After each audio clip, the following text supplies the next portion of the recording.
Welcome back, everyone, to another episode of LEV8 Malaysia Go On Live. Hello, today we have a truly inspiring guest joining us, Mr. Benjamin Thiam.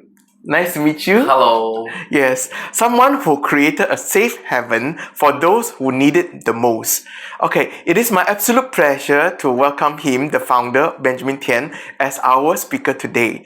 He described himself as a creative strategist in his LinkedIn profile.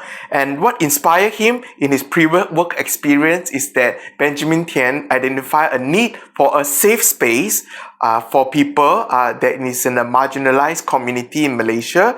He established LEV8 with the people first and then prioritizing the need of the community. So Benjamin Thian have developed LEV8. The focus of LEV8, right, is to work on issues relating to HIV and AIDS, safe sex practice, youth sexual health empowerment, as well as drug addiction. Can you elaborate more about that? What is drug addiction, that specific area you want to work on? And in LEV8, we focus more on chemsex and meth dependent. More people. meth Yes. dependence. Okay, now let's kickstart with some easy topic first. Can you tell us more about how LEV8 gets started in the beginning? LEV8 started in year 2020, right, in Q1, and it was a spin-over from my last project, which is called Take Charge Today. And LEV8, when we first started, it was very much, I wouldn't say we, it was a me. Yeah. So I was alone in the project. I saw a need, right, for change, especially when it comes to HIV response. And to see how we can alleviate suffering when it comes to issues concerning HIV, stigma and discrimination that revolves around people living with HIV, and also the growing issue of chemsex addiction. Okay, previously you are more on doing a phone counseling, on the telehealth counseling, and I heard that recently you just launched a belonging center in Petaling Jaya. Can you tell us more about it? Why you get this belonging center started? Well, a little bit of a backstory is belonging was part of the LEV8 master plan. Yeah, I've always wanted a physical, safer space for people in the community where they could actually come and they would get knowledge and stay aware on safer sex practices, a place where they could actually feel comfortable and be an inclusive space, where they won't be judged based on their sexual orientation or their skin color, right? So it was much until I would say at the end of 2023, that was when an opportunity came about, and I thought, the time is now. So and I got in touch with a friend who found this place, right? And as I saw it, I said, it's a blank canvas, it's a great start. So the time is now. Okay, talking about this belonging center in Petaling Jaya, still at its infant stage. How does it look like if it is a grow up in a few years' time or in a 1 year time? How do you foresee it looks like? The activities and then the motivations that can you tell us what will it grow to become? Oh, that's a very, very good question. Because the Belonging Recovery Center, basically it is the first of its kind in Malaysia, where we would be conducting the Beyond 66 Chemsex Addiction Recovery Program. It is a hybrid program where it adopts peer support and is abstinence-based. And because we are 360, right? So we offer integrated support, for the community in areas that concerns also HIV and people living with HIV, we have testing and detox stations and whatever not.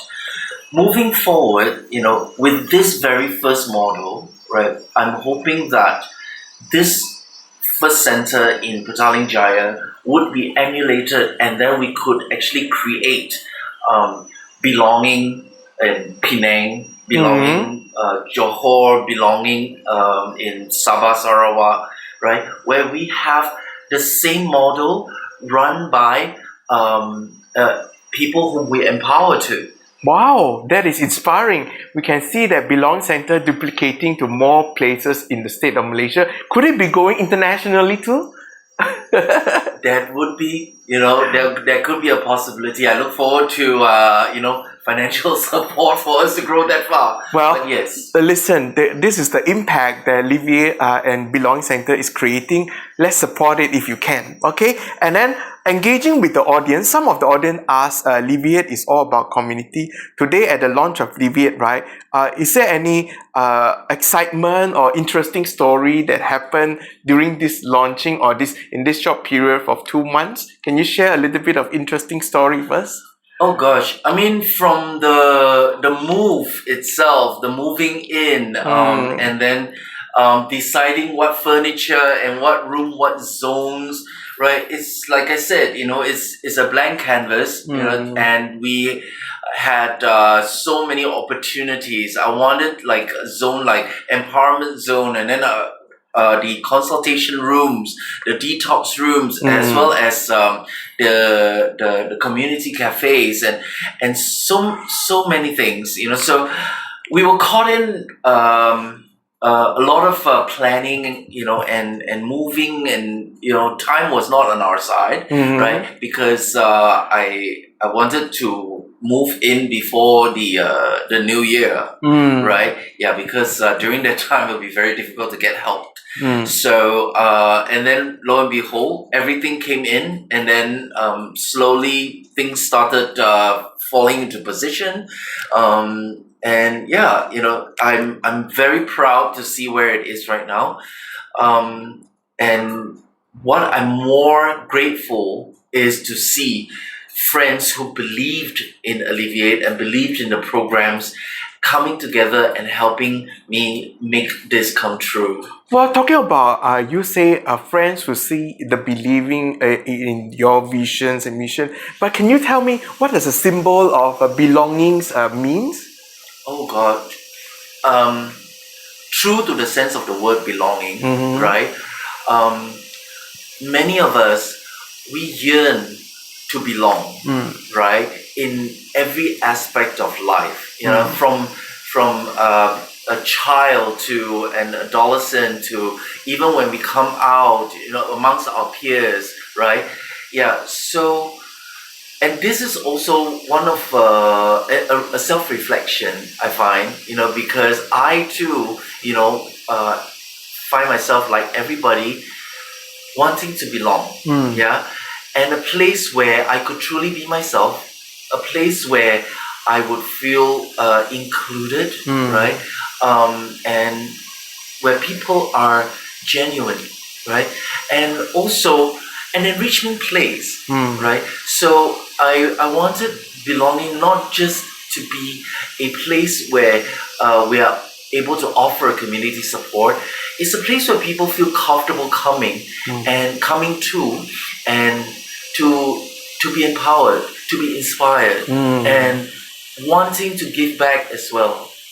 Okay, listen, LEV8 is about a center that help individuals or family members who actually have somebody who have a temporarily addicted to meth, and then they lost themselves in some places, maybe due to their loneliness, and then they find a place to belonging to seek counseling. So a life safe is a family safe. So shall you actually see that what we're doing is meaningful, and in return you would like to contribute to our program? Please do come down to the comment section and see our description that you can do donation and volunteer with us. Thank you very much for this session. Thank you, Mr. Benjamin. Thank you very much. Okay, thank you.